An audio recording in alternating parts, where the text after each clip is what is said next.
From 1948, the whites-only South African government brutally enforced the system of apartheid. For decades, anti-apartheid fighters struggled for equality and to regain the land that was rightfully theirs. Freedom fighters Nelson Mandela and Walter Sisulu had been arrested and sentenced to time in Robben Island prison. With the leaders of the struggle living abroad or locked behind bars, it was their children who took up the fight. And on June 16, 1976, black school children in Soweto took to the streets in protest. This event changed the course of South African history forever. What happened in 76 is it was that now, most of the blacks in schools, they were taught in English and their mother tongues. In 1976, the National Party government strengthened the Bantu Education Act. This act was designed to discourage teaching black history and culture. Its purpose was to prepare black students for jobs as servants or manual laborers.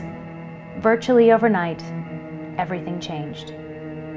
All subjects were now to be taught in Afrikaans, a language not spoken by black students and understood by few black teachers. Textbooks were reprinted in the language. Students that once excelled in their academic studies struggled. Unable to understand the language, entire classes of students failed. It was an overnight thing, change. Yeah. Tomorrow, like you learn in English, tomorrow you have to learn in Spanish, it's like that. And it's not a language, you're not perfect in it. In trying to suppress the black students, what the government actually did is fuel their anger. Thousands of students began to mobilize and prepare to fight back against the oppressive government. The unfair education laws only gave fire to their revolution.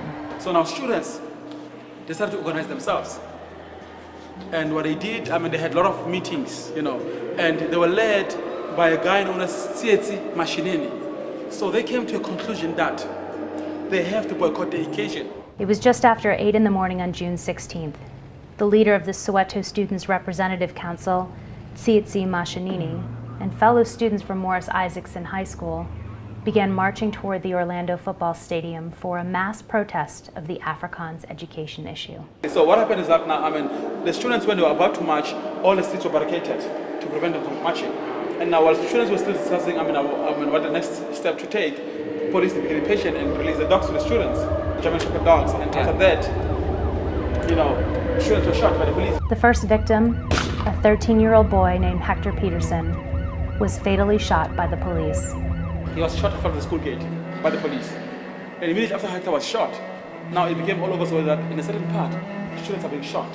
The shooting of Hector Peterson triggered an eruption of anger and violence. Students went on a rampage, stoning cars, setting things on fire. June 16th led to several months of student protests in townships across the country. Black youth began to abandon the idea of peaceful struggle and negotiated settlements. Students were not going to take any more from the National Party government. Now, with the young generation taking an active part in the struggle, this event marked the beginning of the end of apartheid.